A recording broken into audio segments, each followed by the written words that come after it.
It had definitely gotten to the point where I was like, I can't compromise anything else. And then when they didn't meet me in my ask, I was like, okay, I understand that, they've got an organization to run and this Mm. is how they choose to run it. And so, yeah, it was a parting of ways. And then it was like, what do I do now? Uh-oh. Yeah. So at And that and point, I have when was to that say, when that happened? When did they say like, I so guess we're not going to be able to compromise?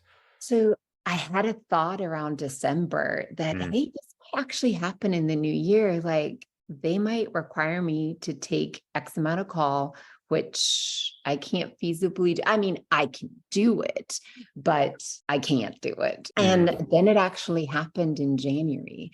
And I mean, my husband he was wonderfully supportive. He was like, Mm. yeah, do something else. And honestly, my son had been saying it to me for I don't know how long, but he's like, Mommy, why don't you be your own boss?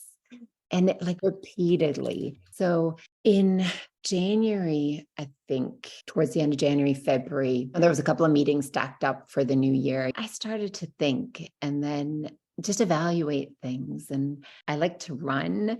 So when I run, I listen to your podcast from time to time. And so you were talking a lot about direct patient care. And I started thinking a lot about that. And I'd spoken to some colleagues too about starting my own practice.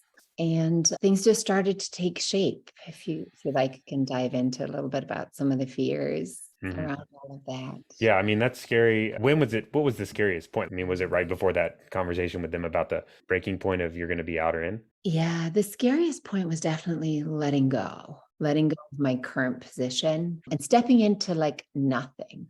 Yeah. What were you telling yourself? What were all the like reasons to not do? I mean, that's what usually in my head, I'm like, here's all the reasons not to do it. You're kind of talking to yourself. What were the conversations like in your head at that point in time? Well, I already felt I'd compromised a lot. And so to Mm. continue to take call like 50% of the time was just compromising my family. I think, people sort of forget that doctors, when you care, when you enter into a caring relationship with a patient, like it's a weighty thing.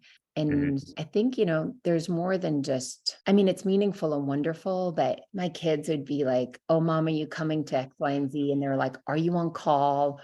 Are you going to get called away? And that being a factor 50% of the time, like the other weekend, the weekdays were a little bit easier to manage. And honestly, I think it just took its toll over time. And I just didn't want to Hmm. factor anymore. Didn't want to take two cars to places or juggle the kids last minute. And it was really my desire to show up more on a home front that really made it unsustainable for me Yeah. What I would say that's super important that sticks out most about all this is, well, two things I think is that when you were talking about you're replaceable at home versus at work, you can be replaced. In other words, like your job as a mom is super important. And then the other thing you mentioned about like the volume and the pressures basically compromising your ability to provide quality healthcare to your patients, or it was getting to that point. And so it's like, to me, those are like major values conflicts. That's the way I would see it. It's like a values conflict. Like you're getting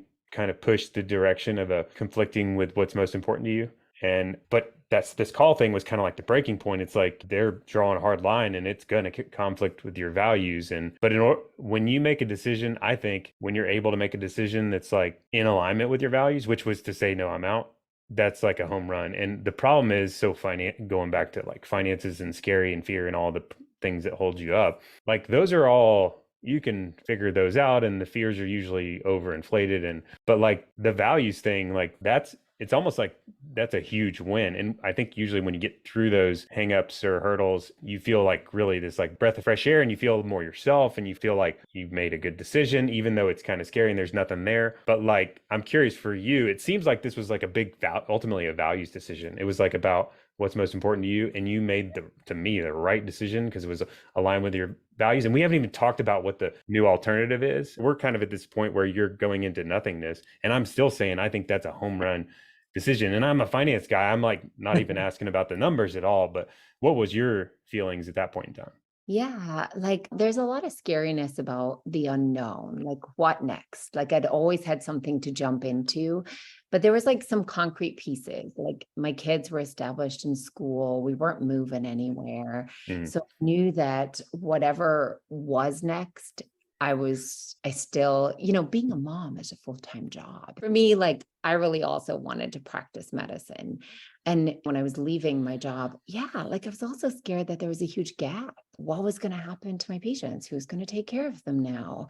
And so as I sat with many of those things, I started, and the things that people in my inner circle, my family, my friends, the people who really know me were saying to me were also things to consider, like, what about being my own boss? Like, what would that look like? And when you're not at work and you don't have to get up and go to work, there's a lot of time to actually think about things and time to be creative and time to sort of unpack what's important.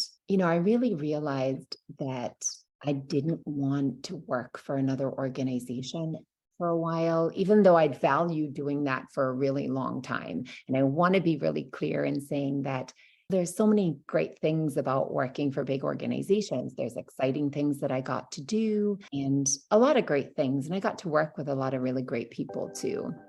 So it wasn't all bad. Just didn't suit me to continue in that position because my life has evolved.